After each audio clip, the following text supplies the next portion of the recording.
सबसे पहले दीपावली की शुभकामना आप सबों को। बहुत बहुत बहुत सारी शुभकामनाएं। नमस्कार।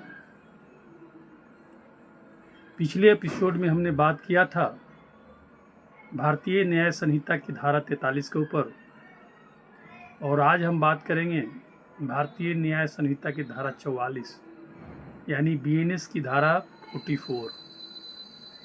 इसमें कहता है कि हमले के विरुद्ध प्राइवेट प्रतिरक्षा का अधिकार, जबकि निर्दोष व्यक्ति को अपहानि होने का जोखिम है तो मान्य होगा या नहीं, इस पर चर्चा है। तो जिस हमले से मृत्यु की आशंका युक्ति रूप से कारित होती है उसके विरुद्ध प्राइवेट प्रतिरक्षा के अधिकार का प्रयोग करने में यदि प्रतिरक्षक ऐसी स्थिति में है कि निर्दोष व्यक्ति की अपहानि की जोखिम के बिना वह उस अधिकार का प्रयोग कार्य साधक रूप से नहीं कर सकता है, तो उसके प्राइवेट प्रतिरक्षा के अधिकार का विस्तार वह जोखिम उठाने तक है।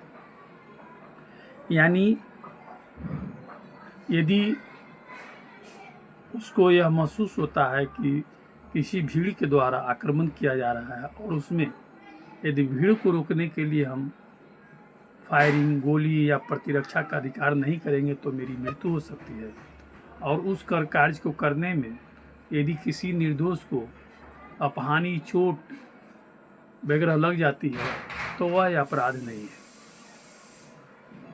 उदाहरण के रूप में क पर एक भीड़ द्वारा आक्रमण किया जाता है। क एक व्यक्ति है जिसके द्वारा एक भीड़ द्वारा आक्रमण किया जाता है जो उसकी हत्या करने का प्रयत्न करती है। वह उस भीड़ पर गोली चलाए बिना प्राइवेट प्रतिरक्षा के अधिकार का प्रयोग कार्य साधक से नहीं कर सकता, और वह भीड़ में मिले हुए छोटे छोटे शिशुओं को अपहानि करने की जोखिम उठाए बिना गोली नहीं चला सकता है। यदि वह इस प्रकार गोली चलाने से उन शिशुओं में से किसी शिशु की अपहानि करे तो कोई अपराध नहीं करता है। यानी भीड़ द्वारा आक्रमण किया जा रहा है, उसमें बच्चे लोग भी हैं, और इसको लगता है कि यदि हम नहीं गोली चला पाते हैं, नहीं प्रतिरक्षा करेंगे तो मेरी हत्या होनी निश्चित है, तो यदि वो गोली चला देता है या जो भी अस्त्र शस्त्र है उसका प्रयोग करता है तो उसमें किसी बच्चे को भी कोई लॉस हो जाता है जो दोषी नहीं है, तो वह प्रतिरक्षा के अधिकार के अंदर आता है और वह अपराध की श्रेणी में नहीं होगा। तो मित्रों, यह हुई आज धारा 44 पर चर्चा, जिसमें आपको बताया गया कि 44 में क्या है और प्रतिरक्षा का विस्तार। अपहानि जो नहीं, जिसका मान लीजिए कि जो दोषी नहीं है उस पर भी कुछ यदि हानि उसको हो जाती है प्रतिरक्षा में तो अपराध नहीं है। और आपको एक और खास चीज़ बता दें कि यह आईपीसी की धारा 106 में पहले वर्णित था, जो भारतीय न्याय संहिता की धारा 44 में वर्णित है।